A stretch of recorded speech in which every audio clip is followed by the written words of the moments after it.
মূল যে এফআইআরই সঠিক ছিল না। এফআইআরের মধ্যে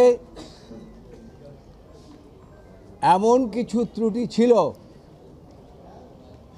যে জিনিসগুলো যদি আইনগতভাবে বিচার বিশ্লেষণ করা হতো তাহলে বেগম খালেদা জিয়া নিম্ন আদালত থেকেই খালাস পেতেন। সেই সময় সেটা করা হয় নাই। এখানে বিশেষ যে বিষয়টি বলতে চাই সেটা হচ্ছে,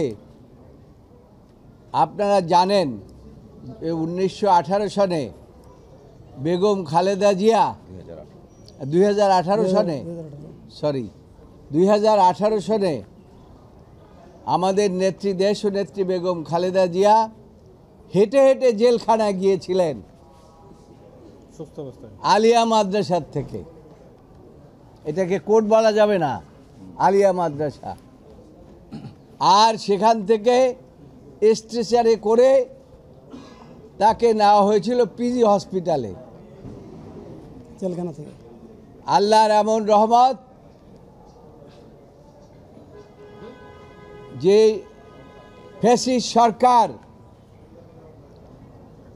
যে চেষ্টা করেছিল যে বেগম খালেদা জিয়াকে আস্তে আস্তে পৃথিবীর থেকে বিদায় করে দেবেন। একবার 1/11 সরকার চেষ্টা করেছিল রাজনীতির থেকে দেশের বাইরে বের করে দেওয়ার জন্য, আর এই ফ্যাসিস্ট সরকার চেষ্টা করেছিল বেগম খালেদা জিয়াকে পৃথিবীর থেকে বিদায় করে দেওয়ার জন্য। কিন্তু আল্লাহর এমনই রহমত যে ফ্যাসিস্ট সরকার শেষ পর্যন্ত বাংলাদেশ থেকে পালিয়ে চলে গেছেন। আর পালিয়ে চলে যাওয়ার পরে আমরা আগে বিচার বিভাগের দ্বারে দ্বারে কান্নাকাটি করেছিলাম, সরকারের উচ্চ পর্যায়ে কান্নাকাটি করেছিলাম।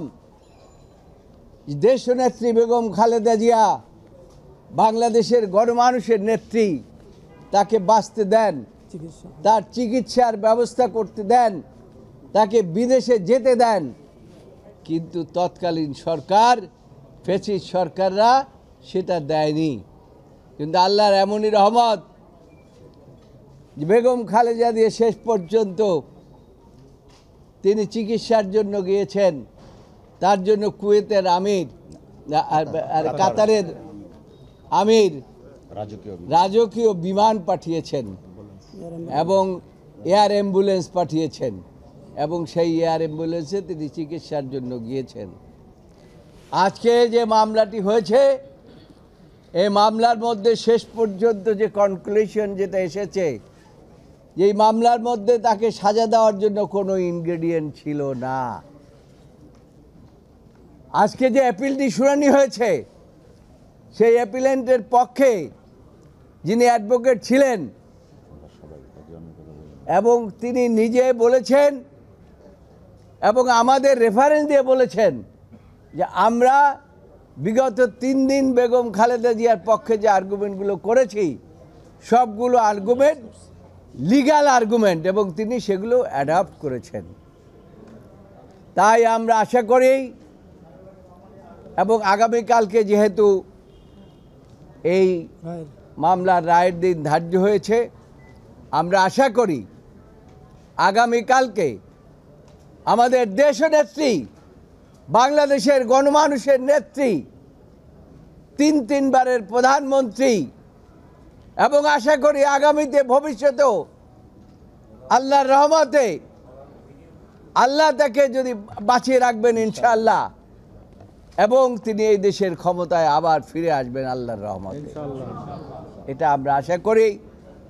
এবং আগামীকালকে আল্লাহর রহমতে এই আদালত থেকে, দেশের সর্বোচ্চ আদালত থেকে আমরা ন্যায় বিচার পাব, এবং তিনি সহ অন্যান্যরা খালাস পাবেন।